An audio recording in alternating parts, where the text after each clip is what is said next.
Welcome to Secrets of the Night Channel. If you love engaging and emotional love stories, don't forget to hit the subscribe button and turn on the notification bell so you don't miss any exciting stories. In today's video, we would like to send you a story called The Lucky Student, through the voice of Jane. Please follow along. North Carolina Station on a foggy late winter night. The yellow lights flickering on the cold tile floor. The light drizzle made the atmosphere even more gloomy and lonely. The station was crowded with all kinds of people, night traders, workers returning home, and a few furtive, absent-minded faces like Elena and her mother. Elena wore an old, worn coat, her rough hands tightly holding Layla's hand. Her eyes were heavy with worry and fear, but she tried to keep calm. Tonight was her last chance to leave this place. At 38, Elena looked older than her real age. Years of living with her alcoholic husband had destroyed her both physically and mentally. There was not a day that Elena did not hear curses and suffer unwarranted beatings. She had thought about running away many times, but out of fear and for the sake of her only daughter, she had endured. But this time, after last night's brutal beating, she was determined to leave. Elena glanced at the clock on the platform. 23:30. The night train from North Carolina to New York was about to depart. This train was her and Layla's only hope. To take them away from their dead-end lives. To take them to a new place where they could start over. Layla grabbed her mother's hand. Her voice worried. "Mom, what are we going to do if they don't let us on the ship?" Elena looked down at her son and tried to smile. "We will get on the train. Don't worry." But Elena's heart was heavy with worry. She knew she only had 300.000 VND left, and the ticket price for two people was 400.000 VND. She had no relatives here, nor anyone to borrow from. The mother and daughter walked up to the ticket counter. Elena tried to appear calm as she asked, "Sir, can you sell me 2 tickets to New York? This is all we have left."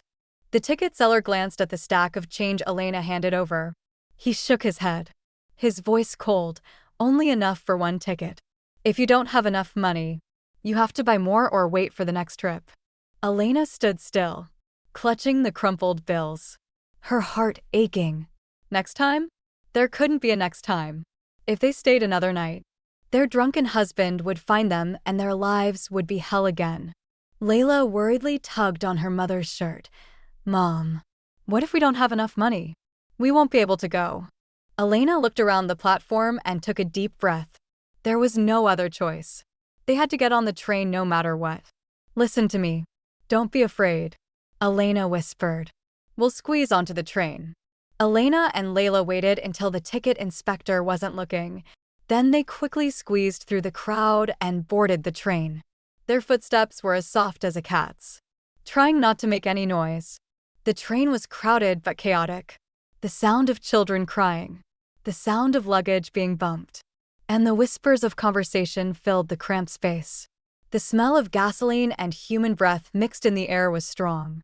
Elena led Layla to a secluded corner at the end of the train, where few people would notice, and the two of them sat huddled together. "We're on the train. Don't worry," Elena whispered, hugging her daughter. But she knew the danger wasn't over. Sooner or later, the ticket inspector would come to check. If they were found without tickets, they would be kicked out at the next station in the cold, dark night with no shelter. Elena tried to stay calm, but her heart was in turmoil. Layla sat close to her mother, her eyes clear but filled with anxiety. "Mom, are they going to kick us out?" Elena kissed her son's forehead gently, her voice gentle. "It's okay. Everything will be fine." But then, heavy footsteps sounded from the front of the car. The ticket inspector was walking down the aisle, checking each row of seats. Elena's heart was pounding. Cold sweat was forming on her forehead despite the cold outside. The ticket inspector approached, his cold eyes scanning the car. Finally, he stopped in front of Elena and Layla. "Let me see your tickets." The ticket inspector's voice was curt and impatient. Elena shakily held out the only ticket. "I can only buy 1 ticket. Please understand." The ticket inspector frowned. "If you don't have enough tickets, you have to get off at the next station." That's the rule. Layla squeezed her mother's hand, her eyes brimming with tears. Elena felt despair rising in her chest. What should they do? There was no turning back. If they were chased out into the middle of the street, what would they do in the cold of the night? Just when all hope seemed lost, a warm voice rang out from behind. Ticket inspector. Let me pay the remaining balance to these two. Elena and Layla turned around in surprise. It was a young man, thin but with bright eyes and a gentle smile. He was wearing a worn backpack and old sneakers. My name is Mason. Let me help you too, Mason said as he took out his wallet and gave the ticket collector money. The ticket collector checked the money, nodded, and continued walking. Elena was stunned for a moment, then suddenly felt a surge of relief in her heart. You, Mason. Thank you so much, Elena said in a choked voice. Mason smiled. It's nothing. If you meet someone in need on the road, you just help them. Layla's eyes lit up at this moment. No longer worried, she smiled slightly at Mason. Mr. Mason, you're so nice. The sound of the wheels grinding against the rails and the creaking of the carriages made the space quiet and heavy in the dim yellow light. Mason, Elena, and Layla sat together on a row of hard seats at the end of the carriage. The night train was still swaying on its journey from North Carolina to New York. Mason looked at the mother and daughter with curiosity and sympathy. They both looked furtive and tired, as if they had been through some hard times and just wanted to get away from it. I'm still a student, Elena asked in a soft but slightly hesitant voice. Mason nodded and smiled. Yes, I'm a sophomore at New York University of Civil Engineering. Today I went back to my hometown to visit my grandparents. Now I'm back in New York to catch up with my class schedule. Layla tilted her head slightly and looked at Mason with curiosity. What are you studying? I study civil engineering, Mason replied, then glanced at Elena and asked softly, what about you and me? What do you want to do in New York? Elena sighed, her eyes straying to the window, where the dark mountains passed quickly by. There was a moment of silence.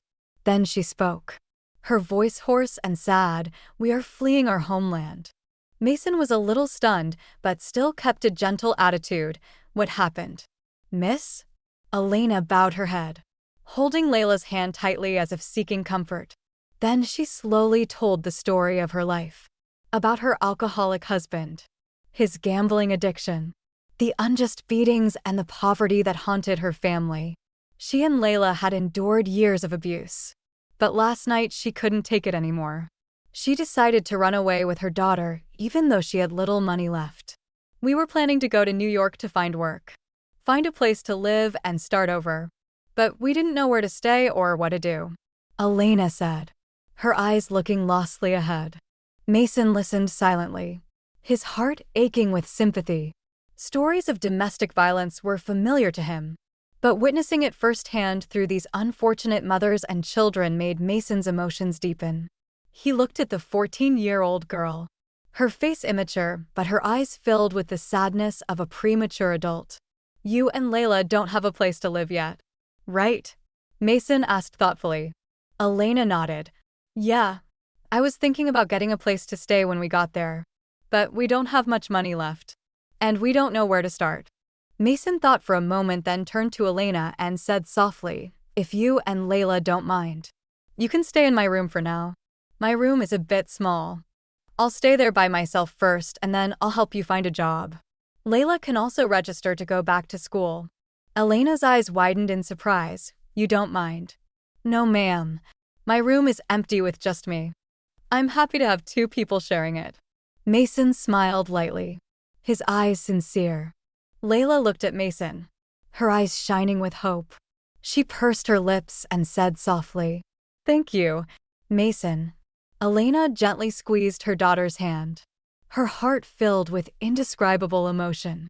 After so much misfortune, she and her daughter had